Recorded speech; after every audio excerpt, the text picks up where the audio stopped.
started with the things that you heard, followed by questions for players only.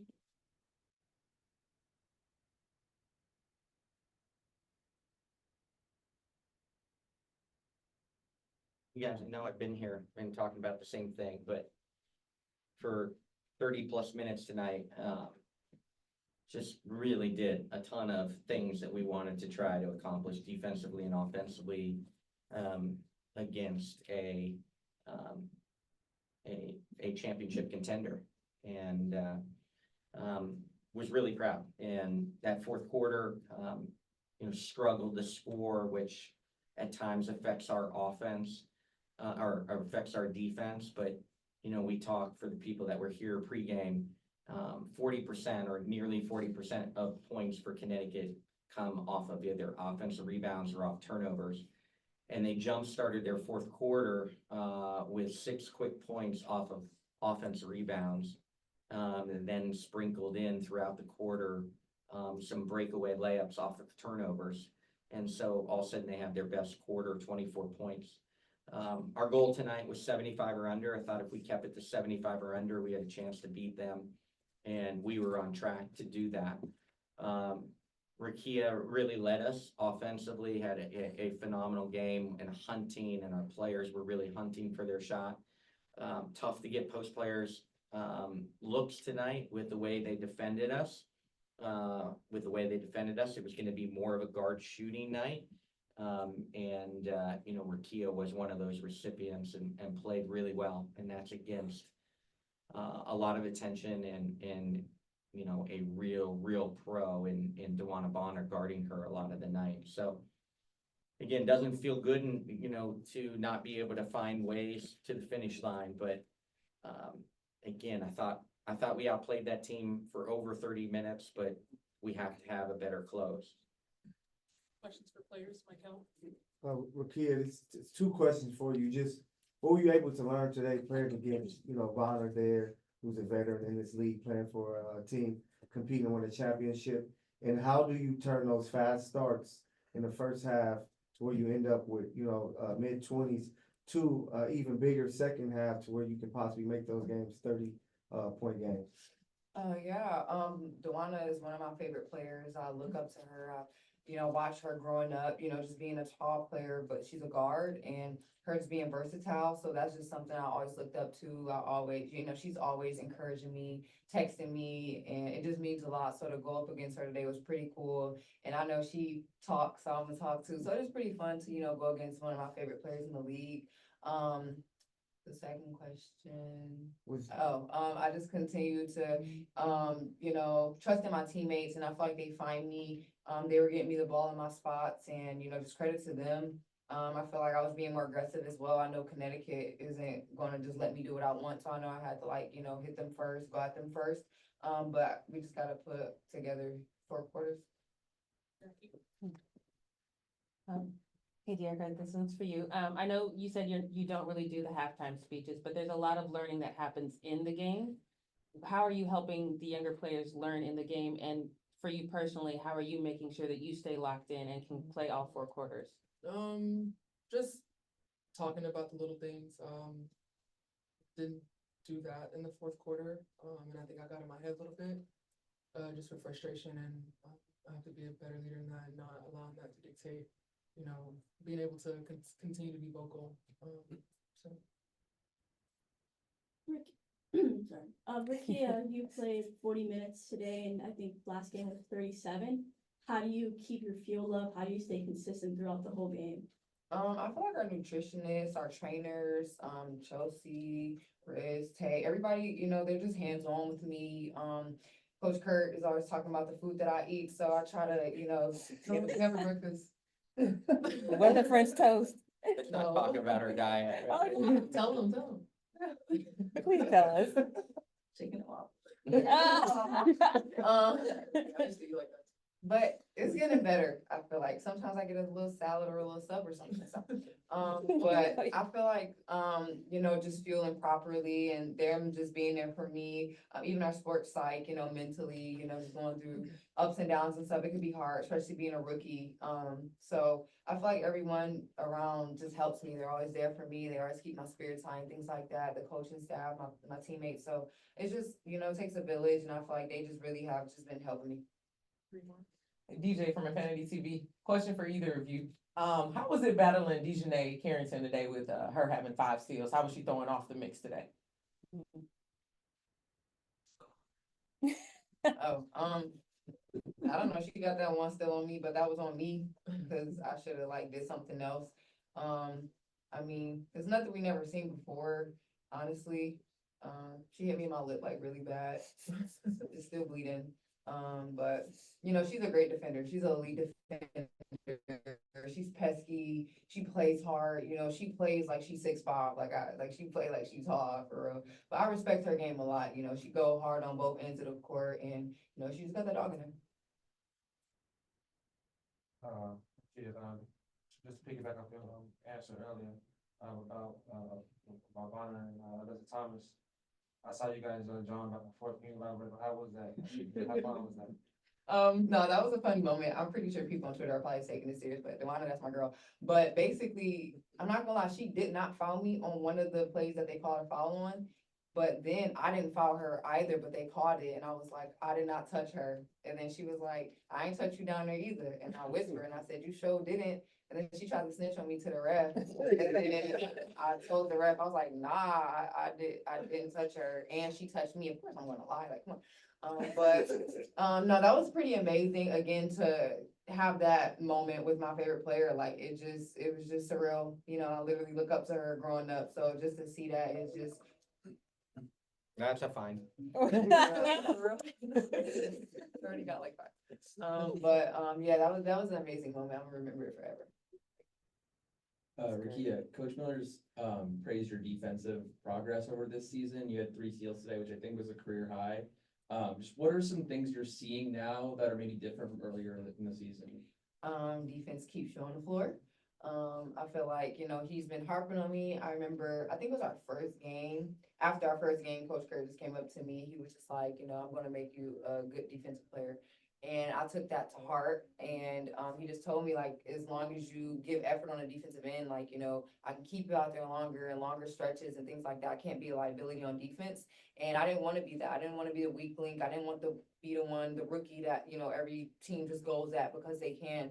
So I really took it personal, and all the little things that my coaches watch film with me, you know, I try to learn. You know, Camille was a great defensive player. So she tells me like the angles to go at. Nola watches film with me. So she just telling me like, you know, flow. He's yelling in my ear, flow, a million times. So, you know, you just want to do it. Last question, David. For Rickea, you know, Coach mentioned this week that, you know, you started to become the focus of opposing teams' scouting reports. You know, just kind of, you went against two defenders tonight, you know, Dewana and Dejanay, you know, are among tops in this league. Just what have you been seeing differently in terms of how teams are guarding you, and, you know, what kind of adjustments have you made, you know, from the beginning of the season to now? Yeah, I feel like they're physical, you know, as they should be. No one wants to, you know, get like beat by a rookie. No one wants to. I would take it personal as well. So I've definitely been seeing that a lot. One thing about me, I don't try to like force a lot on the offensive end. Even sometimes where I need to be more aggressive, sometimes I'm like, let me, you know, move it just to get the offense and flowing. Then next thing you know, the game is over. So I just learned this game, like, you know, be aggressive, for both halves. You know, sometimes I just have a aggressive first half, and then the second half, like I don't be as aggressive, trying to, you know, get the offense and stuff moving. But I feel like, I'm just learning to just continue to keep my foot on the gas pedal, be aggressive. You know, my teammates space the floor for me as well, and I try to open up the floor for them when the attention is at me to, you know, get my teammates open looks and things like that. So, it's just, again, the learning curve. You know, I'm up for the challenge. I wouldn't want it any other way. So I feel like it's just gonna make me a better player at the end of the day. Thank you, ladies. Thank you. I am on. Hi. You have something to say, Mike? No. Who's best dressed? Huh? Who's best dressed besides your mom? What do you mean? Best dressed. Who be dressing the best? All right. today? Is it Curt?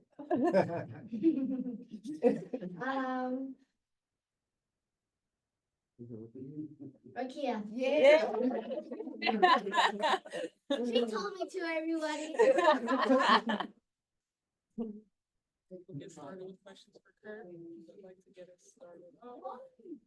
Start with Mike Bell first. So coach, with a lot of those players on the Sun, players that, you coach and saw them young and, become veteran players like they are today, just seeing your team, what are some things that you think that they was able to learn from matching up with these players who, you've seen for so long?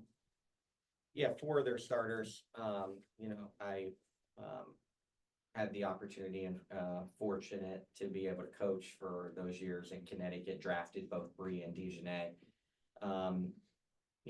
They're just a really, really talented group. What makes them special is they're really smart X's and O's wise. Dewana AT, Bree Jones, and Dejanay are really, really smart X's and O's wise. I have a long relationship with Ty Harris, recruited her when I was in collegiate level and became very close to the family. So that starting lineup I have connection with. But, as you said, Breezy, it took a while, and then all of a sudden she became most improved player and now a multiple time all-star. It didn't happen immediately. Dejanay, had to find her footing in the league, and now you're seeing her in contention.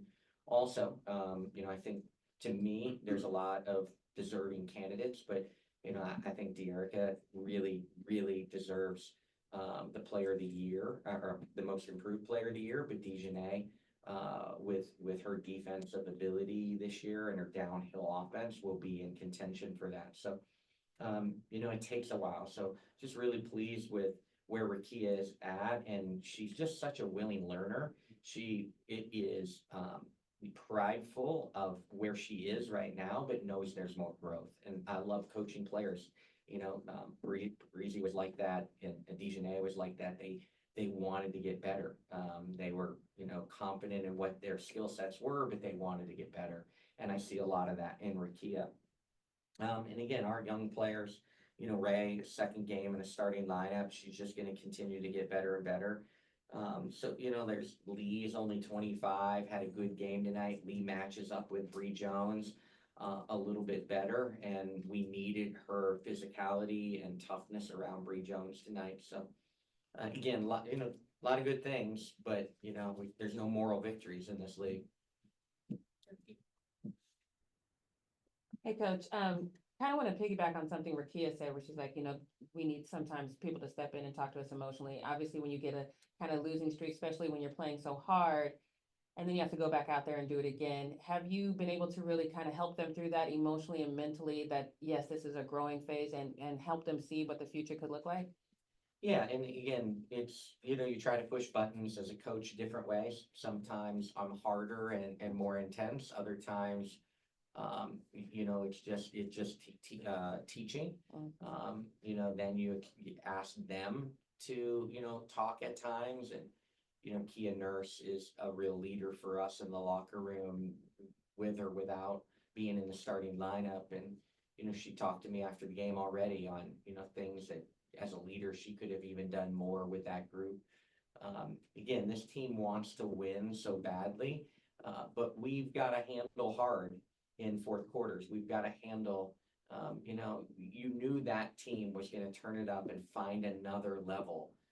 They're too talented, and were we going to be able to respond? And we just couldn't. And then we let some of our offensive inefficiency in that fourth quarter affect our defense, and we can't let that. But again, the biggest disappointment for me was jump starting that fourth quarter for them, getting offensive rebounds. Coach, you talked about your struggles in the paint today. You guys play them again on Tuesday. How do you adjust going into the next game against their real good defense and stuff? Yeah, I mean, they really, really congest the paint. We shot 50% from the arc, but probably needed to take more.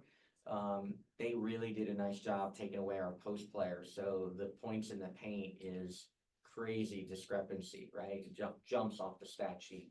for their points in the paint compared to ours. So, we'll take a look at the film and show where we can find some success. But even if we get the ball to the paint, then we can play out. We had trouble getting the ball to the paint. So we'll make some adjustments. This, for us, I know that Connecticut is in the playoffs, but with us not in the playoffs, we're treating this back-to-back like a playoff series. It's an opportunity for us to treat it that way, prepare that way, make adjustments on a short turnaround.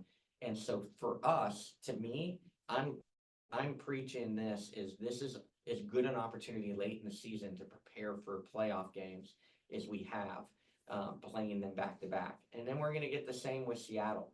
So this is our playoff stretch. And, I'm excited to get in there and make adjustments with them and practice like this would be our playoffs. Coach, you guys did a really good job in the first half of getting to the free throw line. I think you guys were 12 for 14 in the first half. But the second half, you guys only shot about 6 free throws the rest of the way. What kind of changed down the stretch for you guys? Yeah, I thought they made the adjustment. I thought that had to be a topic of conversation for them at halftime, that we were getting to the foul line. But we were aggressive. We were getting through the paint. We were aggressive off the bounce. We were getting post-ups and playing out of it aggressively. Again, it's going to even out a little bit, but we've got to continue to put pressure on them and try to get to the foul line with how aggressive they play defense, how aggressive they go after shot blocks, even their guards. Some of their best shot blockers are Dejanay and Dewana at the wings. Hey Curt, you talked about the X's and O's, and it seemed like in the fourth quarter, the Sun really went to their double drags at the top with Mabry as the ball screen, and she was able to really extend the traps and create a lot of 4-on-3s. Can you kind of just talk about that defensive execution in the fourth quarter and kind of what went wrong there? Yeah, I thought we did a pretty good job of getting the ball out of Marina's hands tonight. Tried to make her inefficient 2 for 7 from the arc. So we gave her attention in some ball screens. The coverage that you're talking about was not a trap. That's not an action that we were trapping. And again, we have some slippage in what we're trying to do, execute defensively. We did some good things against Marina, and I thought there was a lot of good chess matches behind the scenes. They knew how we guarded one of their plays last time, and the first time they ran it, they executed because they knew what kind of coverage we played in Boston. And, those are the kind of things that I just love, because I wanted to look down at Steph going, you got me, and then we got some things like that tonight against them. So there was more chess match than you ever realize, that are going on. And I can look at myself and go, yeah, Steph got me on that. And then, we got them. So, some of that we'll take a look at again and get back to work. And again, we're going to treat it like our playoff game and prepare and step back up and play against a really talented team that's, fighting for that number 2 seed. Thanks, Curt. Thank you. Thank you.